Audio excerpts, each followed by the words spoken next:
Alright ladies, this screencast is going to start with the Kansas-Nebraska Act in our notes from Chapter 8. So if you kind of recall, and you can look at the map on the video as a reference, okay? So in the Southwest, the Utah and New Mexico territories, we recall that with the Compromise of 1850, they decided that the Utah and New Mexico territories will get to decide whether or not they want to be a slave state or not, using popular sovereignty, meaning they're going to get to just vote on it in those territories, and whatever they say is what the solution will be, and the decision be, okay? Well, what happens is we see the Nebraska territory kind of in the east here, well, not east, but middle, okay, east of Utah. Now, on the video, it shows Nebraska and Kansas being separated at this point, but that's what's about to happen. So at first, Nebraska and Kansas in the visual were one unified, just one single territory, larger, called Nebraska, okay?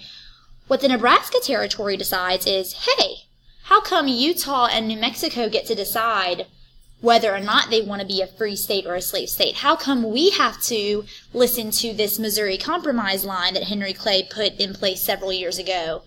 And remember that the Missouri Compromise line would apply to the Nebraska territory because they were part of the Louisiana Purchase. Like, they were part of U.S. territory when that compromise line was created, so technically it does apply to them. Also, all of it is above the line, so all of it is supposed to be a free state. But they start saying that they want to use popular sovereignty to determine what they want to do as well. They want to actually get to vote on it. Well, of course, the South would be happy about this because that's actually a chance it could become a slave territory, while the North doesn't want it to be a decision because they already wanted it to be a free state, and the Missouri Compromise line says it's automatically supposed to be a free state. Well, a bill is introduced in Congress to divide the territory into two pieces. This would be the two pieces you see on the screen now, Nebraska in the north, Kansas in the south. Let's divide it into two and go ahead and let them decide, using popular sovereignty, whether or not they want to be a slave state or not. I think the reason they would divide it into two would be because that would give it equal shot for both sides to maybe get what they want, and so it's not all or nothing. If you have questions about that, you can ask in class Monday. The Kansas-Nebraska Act will officially pass, making that separation of two territories and letting them decide in both what they want to do. Thus, the Kansas-Nebraska Act has officially repealed the Missouri Compromise because it's no longer applicable. It no longer matters because there's something new deciding how they're going to decide slavery.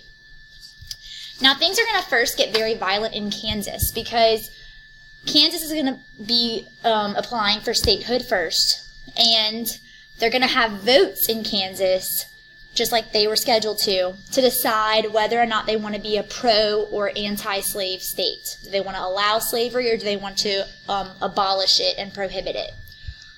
Well, what happens on the election day to make this decision in Kansas is a bunch of residents from Missouri, keep in mind Missouri, we can go back to this map and see, sits directly to the east on the right side of Kansas. Some residents of Missouri sneak over the state line and vote in this election within Kansas. They're not allowed to vote in Kansas. You don't get to just go to any other state and vote for who you want to win in that state. That's not how that works. You only get to vote in the state you reside in. But they illegally snuck over. They were able to vote. Granted, things weren't as monitored as they are today. So they were able to vote, and the pro-slave side wins. And of course, the abolitionist side in Kansas finds out that these people snuck over. And so basically, you get this huge division within Kansas, the pro-slavery side, the anti-slavery side, fighting against each other, the citizens rebelling and fighting against each other. And that is why Kansas is going to earn the nickname at the time, Bleeding Kansas, just because there's so much violence between the two sides. Violence is not going to stop within the territory of Kansas alone, as you see in the picture. Now, I have lots of names here. I do not need you to know any of the names, okay? And I'll give you the backstory just for your own knowledge, but what I actually need you to know about violence in the Senate is that the slave issue created so much tension in the Congress that resulted in one congressman, one representative, beating another one physically in the middle of the Senate floor. So I just wanted you to know things got so bad in terms of the two sides being taken and people really feeling passionate about their side. They're physically harming each other. The backstory for the picture you see, again, I don't need you to write down any of this specifically because it's just too much detail, but it's just an interesting story, is this one anti-slave, abolitionist senator starts talking bad about South Carolina and the South, and specifically this one South Carolinian senator about being a racist and a terrible person and being pro-slavery, and the guy he was talking about's nephew was a representative who heard this man talking about his uncle this way and basically stormed the Senate floor and started beating him over the head with a cane. Okay, and that's what's happening in the picture. So they're literally physically beating each other up over this issue. Really quickly here, the rise of new political parties. There's just two new parties I want to introduce to you right now, and then we're going to stop the screencast for the weekend, okay? The first political party is the Republican Party. The Republican Party was founded on the platform that opposed the expansion of slavery into new territories. Okay, it was founded on the idea of opposing the expansion of slavery into new territories. Now, to be honest with you, this was more of an economic stance made up of Northerners, merchants, the wealthy Northerners, the poorer farmers who couldn't afford slaves themselves and didn't want to keep up with the plantation owning, slaveholders. So it's not an abolitionist party. It's not a party that's calling for the end of all slavery at all. It's a party that's calling for the end of allowing it to spread into any more territory. Let's not make any other state a slave state. Whoever's a slave state now can stay that way, but no more new slave states, okay? So all of the Whigs, who had been anti-slave, more abolitionists, all of the free soilers are kind of dwindling, so they're going to come into the Republican Party. And also there are a few anti-slavery Democrats that are going to leave the Democratic Party and become a member of the Republican Party. Okay, so the Republican Party, again, being founded on this premise of not allowing slavery to spread any further into new territories.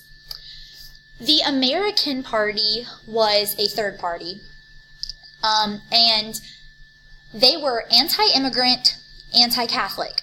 Okay, very odd platform here, but they're very just suspicious of foreigners and immigrants, and y'all, the Catholics were not very liked. We are a Protestant country predominantly.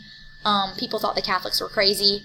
The Irish are Catholic, the French are Catholic, the Spanish are Catholic. The Americans are not really into the Catholics at this point in history. So they were suspicious of them. And they wanted to cut off all immigration, which kind of just shows this kind of nativist, really favoring American-born individuals over foreign-born perspective. But the reason the party was nicknamed, as you see on the screen, the Know Nothing Party, is because they were so secretive. Anytime you asked them anything specific about the party, they would simply respond, "I know nothing. I know nothing," which is just really bizarre. All right, that is all for the screencast for now. Please write down any questions you have, and I will see you all on Monday, where we will finish up the last couple of notes, and then we will review for the test, which is Tuesday. Y'all have a great weekend.